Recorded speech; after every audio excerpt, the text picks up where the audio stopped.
तर साई संस्थांमध्ये घडलेली ही घटना समोर आली आहे। जवळजवळ 47 कर्मचाऱ्यांवरती गैरव्यवहाराचा गुन्हा दाखल झाला।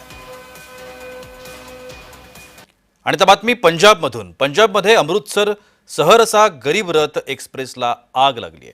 प्रवाशांना सुखरूप बाहेर काढण्यात यश आलंय। पंजाबच्या सरहिंद जंक्शनवरची ही घटना आहे। दुर्घटनेमध्ये कोणतीही जीवितहानी झाली नाही। आग लागल्याचं लक्षात येताच अधिकाऱ्यांनी तातडीनं कारवाई केली आहे आणि सर्व प्रवाशांना सुरक्षित डब्यातून इतर डब्यांमध्ये हलवण्यात आलं।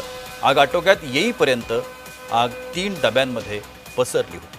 अधिक नुकसान टाळत रेल्वे कर्मचाऱ्यांनी स्थानिक अधिकाऱ्यांसह आग नियंत्रणात आणली आहे। या दुर्घटनेमध्ये कोणतीही जीवितहानी किंवा कुणालाही दुखापत झाली नाही।